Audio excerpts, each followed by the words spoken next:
아버지 감사합니다. 저희들 가운데에 이 주간의 일정을 통하여서 라오스 땅을 밟게 하시고 그 땅의 사람들을 만나게 하시고 그 땅 가운데서 일하시는 하나님의 역사를 바라보고 또한 느끼고 돌아올 수 있도록 인도해 주심을 감사드립니다.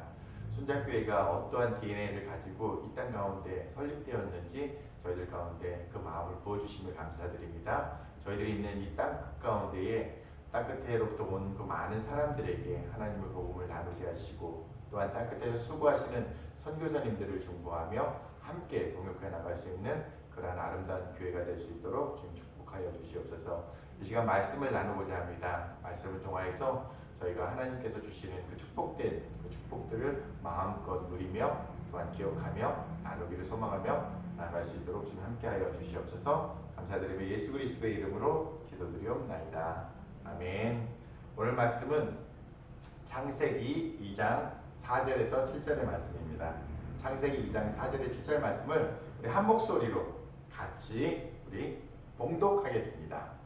시작. 이것이 천지가 창조될 때에 하늘과 땅의 내력이니 여호와 하나님이 땅과 하늘을 만드시던 날에 여호와 하나님이 땅에 비를 내리지 아니하셨고 땅을 갈 사람도 없었으므로 들에는 초목이 아직 없었고 밭에는 채소가 나지 아니하였으며 안개만 땅에서 올라와 온 지면을 적셨더라. 여호와 하나님이 땅의 흙으로 사람을 지으시고 생기를 그 코에 불어넣으시니 사람이 생명이 된지라. 아멘. 오늘의 말씀입니다. 오늘 말씀의 제목은 하나님의 큰 그림이라는 말씀의 제목으로 잡아보았습니다. 하나님의 큰 그림이 무엇일까요? 자, 하나님의 큰 그림에 대해서 마지막에 여러분들 가운데 나눠드리겠습니다. 먼저 하나님께서 창세기를 시작하시면서 이렇게 선포하고 계십니다. 무엇이라고 선포하셨죠? 태초에 하나님이 천지를 창조하시니라 라고 하나님의 말씀이 선포되고 있습니다. 근데 너무나 중요한 것은 이 창세기 1장의 1절에 선포되어 있는 말씀이 2장 3절에서 마무리가 된다는 것입니다. 하나님의 그 선언, 창조자로서의 그 선언, 그리고 창조 사역의 모든 것들이 1장 1절부터 2장 3절까지 마무리되었습니다. 그래서 1장 1절에 보니까 태초에 하나님이 천지를 창조하시니라 라고 말씀하시면서 첫째 날은 이러한 창조가 있었고 둘째 날, 셋째 날, 넷째 날, 다섯째 날, 여섯째 날 모든 이 세상 만물들이 창조가 되고 나서 제7일에 쉬었다라는 내용이 2장에서 2장 1절부터 3절까지 연결되고 있습니다. 그래서 1장 1절에 창조되었던 그 모든 것들을 그리고 2장 1절에서 천지와 만물이 다 이루어지니라 라고 다시 한번 선포되었습니다. 그리고 나서 하나님이 그가 하시던 일을 일곱째 날에 마치시고 그가 하시던 모든 일을 그치고 일곱째 날에 무엇하셨다라고 되어 있죠? 안식하셨다라고 되어 있습니다. 그러면서 3절에 하나님이 그 일곱째 날을 복되게 하사 거룩하게 하셨으니 이는 하나님이 그 창조하시며 만드시던 모든 일을 마치시고 그날에 안식하셨습니다 라고 되어 있습니다. 그래서 우리가 이 세상 만물의 창조가 어떠한 과정으로 이루어졌는지에 대해서 창세기 1장 1절에서 모든 것들을 결론 짓고 있습니다.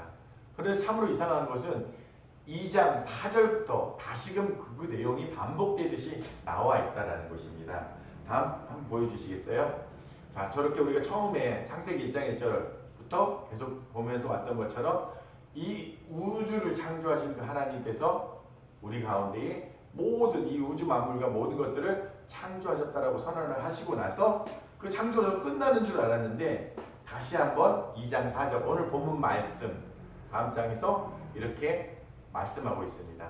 이것이 천지가 창조될 때에 하늘과 땅의 내력이니 라면서 다시금 더 깊숙하게 더 자세하게 그 창조에 대한 부분들을 이야기하고 있는 것입니다. 그러면서 여호와 하나님이 땅과 하늘을 만드시던 날에 여호와 하나님이 땅에 비를 내리지 아니하셨다랍니다.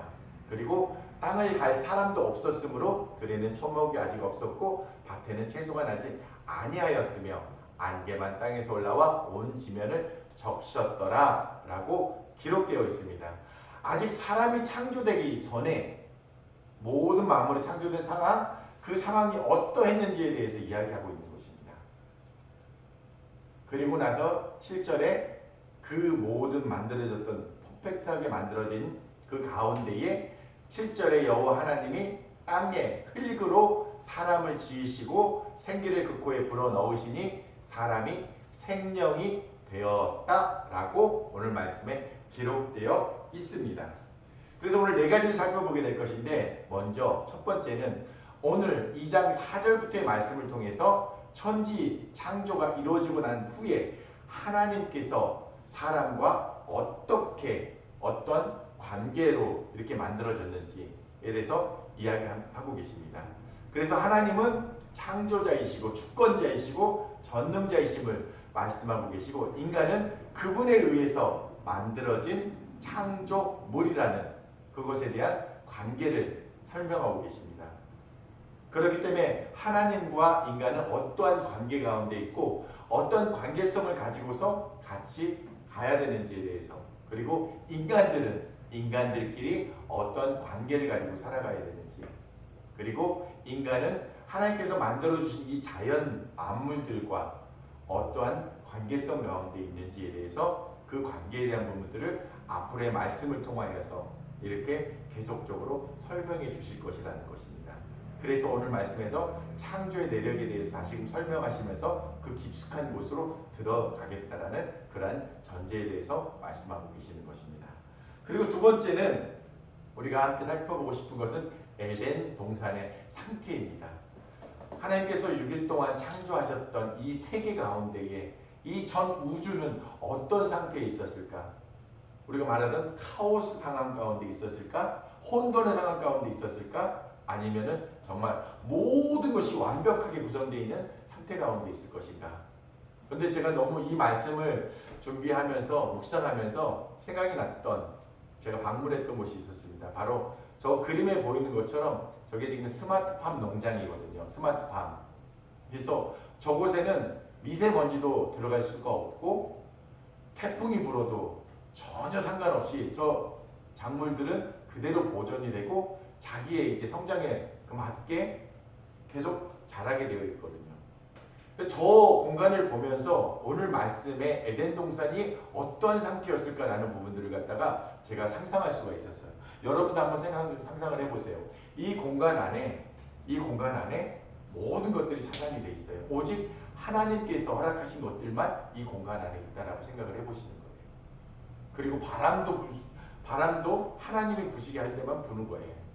그리고 모든 비나 모든 것들이 다 안정적으로 공급되고 있는 그러한 상황 가운데 있기 때문에 그 곳 가운데 있는 모든 천지 만물들은 안정적으로 자신에게 주어진 성장의 패턴을 따라 이렇게 자라날 수 있다는 것이거든요.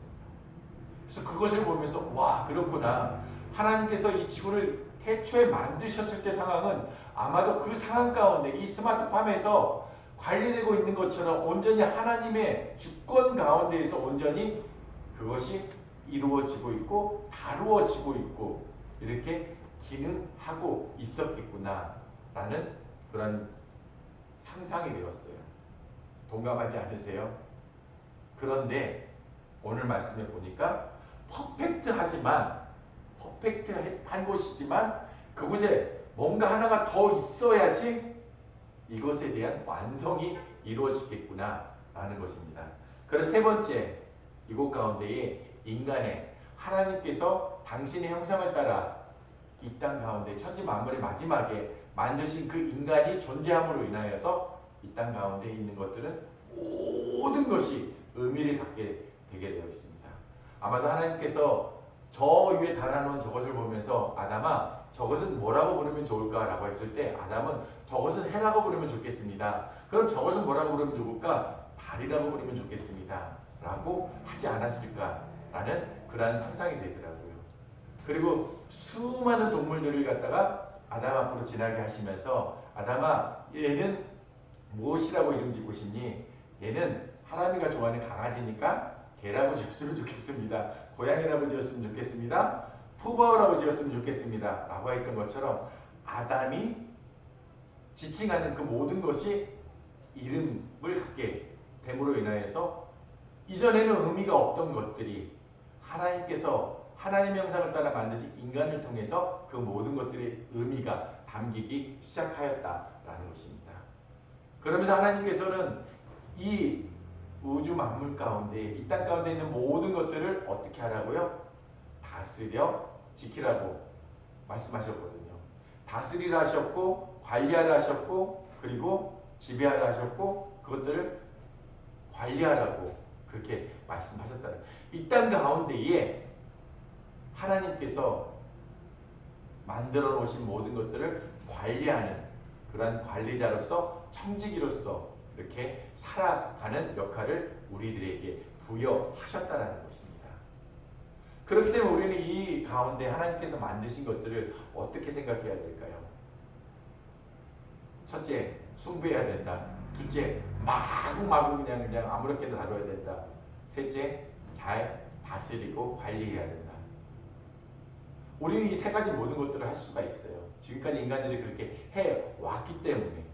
그런데 하나님께서는 질서 가운데 무엇이라고 말씀하시냐면 너희들은 오로지 나에게만 예배하고 경배하라고 하셨지 내가 만들어 놓은 그 모든 것들 가운데 너희들은 그것을 향해서 절하지 말라고 말씀하셨거든요.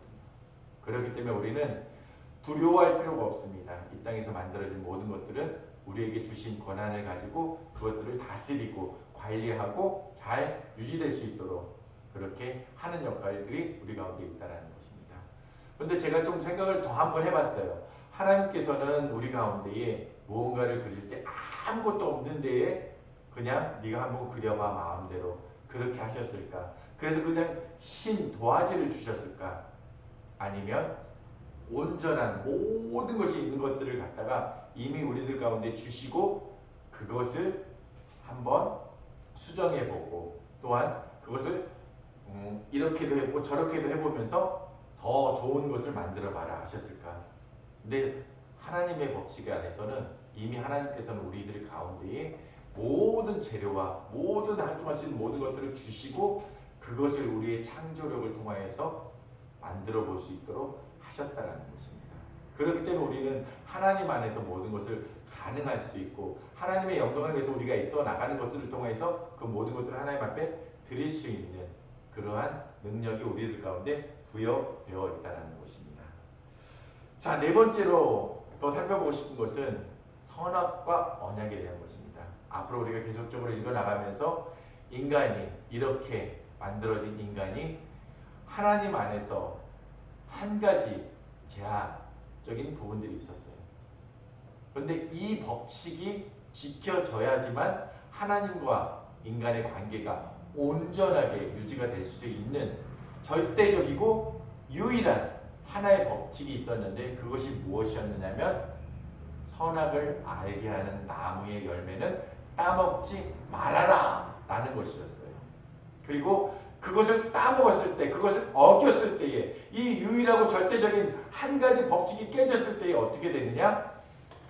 죽음이 사망이 이르게 될 것이라는 그러한 법이 설정되어 있었다는 것입니다. 만약에 인류가 아담이 하와가 이것을 온전히 지켰다라면 우리는 온전히 퍼펙트했던 그 에덴의 삶들을 지금까지도 온전히 누리고 있었을 것이라는 것입니다.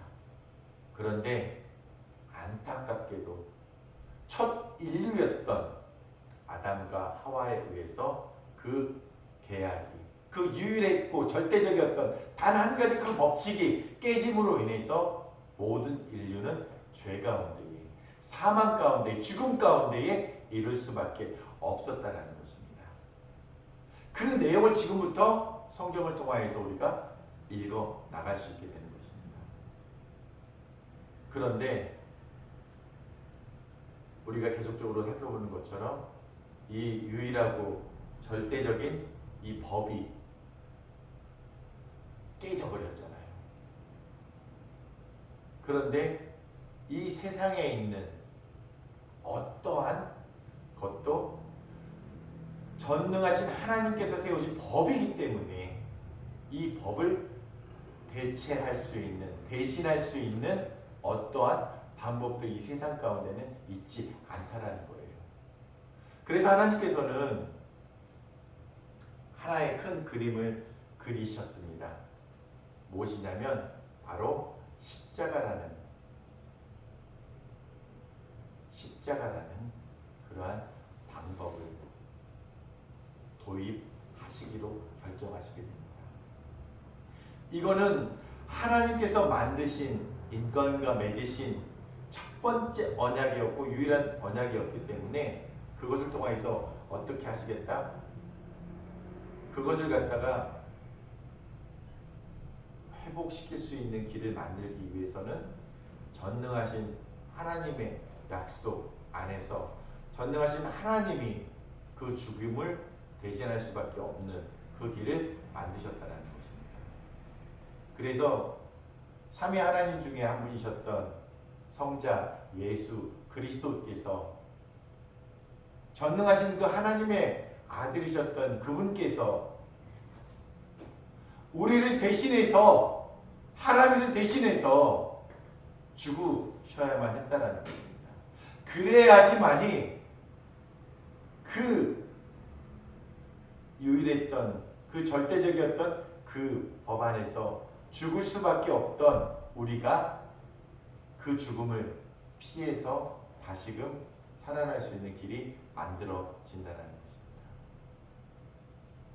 그때 어겨졌던 그 어긋났던 그 길 가운데에서 하나님으로부터 멀어질 수밖에 없는 인간의 관계들, 인간과 인간의 싸움 가운데, 다툼 가운데에 서로를 죽이고 하는 그런 관계들이, 그리고 자연을 파괴하며 자연을 마음껏 아무렇게나 써버리는 그런 모든 것들에 이 무너져버린 관계들이 다시금 회복되기 위해서는 하나님께서 직접 개입하시는 그러한 사건이 있어야만 된다는 거죠.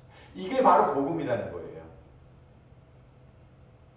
그래서 그분께서 이 땅 가운데 오셔서 우리 모든 인간들을 대신해서 인간들이 죽을 수밖에 없는 그 상황 가운데에서 당신께서 그 모든 죽음을 담당하시고 하나님이셨던 그분이 친히 이 땅 가운데에서 죽으셨기 때문에 우리가 다시 살 수 있는 길이 열렸다는 것입니다. 그것에 대해서 성경 말씀은 줄기차게 계속 인류를 향하여서 말씀하고 있고 오늘 이 창세기 2장에서 그 말씀을 계속해서 이어나가겠다라는 그러한 선포를 오늘 말씀 가운데 하고 있다는 것입니다. 그래서 우리가 기억했으면 좋겠습니다. 하나님께서 온전하게 만드셨던 이 땅 가운데에 에덴이라는 그 첫 창조의 그 모습들이 우리 가운데 어찌 보면 인생을 살아가면서 그리워할 수밖에 없고 또 그것이 우리 가운데 빼앗겼기 때문에 그러한 안타까움으로 있을 수도 있을 것입니다.